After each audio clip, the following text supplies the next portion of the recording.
Hey guys, so today I'm going to be making some chicken breast. I didn't have anything to cook and I decided I'm going to do the chicken breast. What I did was I just decided to slice it into thin cutlets. One breast gives about 3 thinly sliced. And then here in my little old-time blender that I have now for seasoning, I have some spearmint, because that's the kind of mint I have in my garden. It's so cool. Spearmint have a special smell. Then I've also got a little bit of onion powder, some garlic, some oil, and some water in there. I'm going to blend that, and that's going to be my marinade for my chicken. Alright, so this is what the seasoning is looking like. I've seasoned my chicken first with some salt and some homegrown, because it's not freshly grown, but I grown it myself, black pepper. And then that's what the seasoning looks like, and I'm going to put some of this on. This seasoning with the mint and the garlic, it just smells like Syrian food. It just smells like Arabic stuff. It has a lovely smell. It reminds me of hummus or the salad fattoush, where they put the bread and then the mint, and it just has that vibe going on. Here we have the chicken all seasoned up. Now we just gotta wait. We give it let it marinate a little bit, and then I'm going to just pan sear it. I left my grill pan down in the restaurant, so I'm just gonna pan sear it in a normal pan, and that will be it. And I've decided to do some vegetables to go along with the chicken. I'm also making mashed potatoes, but I decided to add some pimento or flavor pepper to the veg, and I'm also going to do the veg with this. That would be like a Caribbean fusion of flavors, because you don't usually see the mint and the pimento going together, but I feel it's going to work nice. I'll let you know how it goes. Okay guys, so I'm going to try to cook my chicken and my veg simultaneously.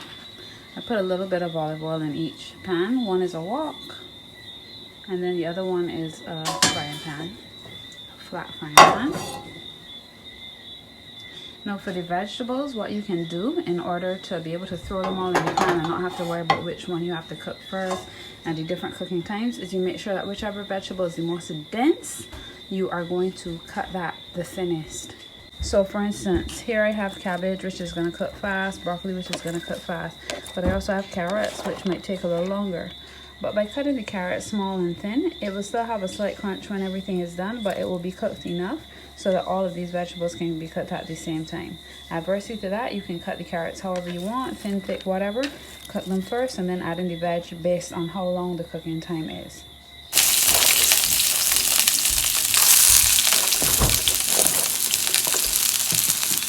So I'm going to try to get my carrots in nearer to the bottom,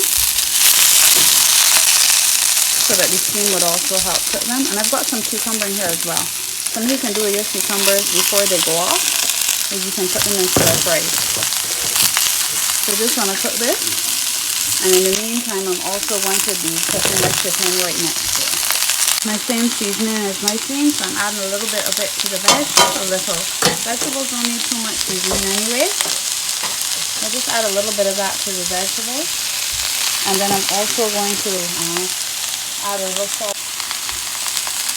And when these are finished, I'm going to put a little bit of lemon garlic dressing, which is like a salad dressing I made, on them. So they will just have a little tiny flavor going on, which is going to pair well with the chicken.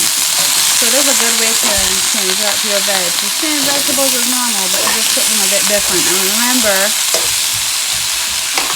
the flavor peppers.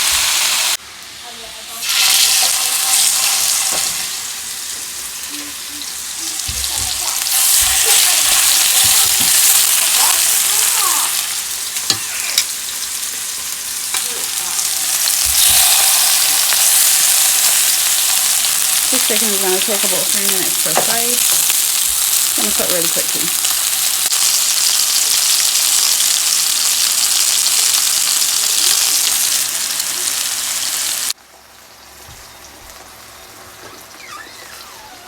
This veg literally tastes like Nahari House. If you know, you know. If you don't know, it's none of your business. But this veg tastes like Nahari House.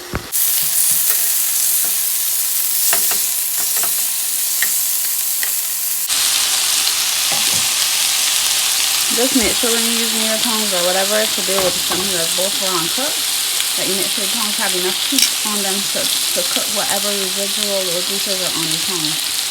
So by the time I turn this a couple times and deal with the ones that are cooked, that will be the case, and therefore there's no cross contamination. Bread is so good already and finished. I got a little char on some of them. Really nice and have a beautiful aromatic smell because of the mint and the garlic. I think though that because they taste so nice already, I might decide to put the sauce I was telling you about, the little tangy sauce, to go with the chicken, or maybe just on the side rather than putting it into the entire veg.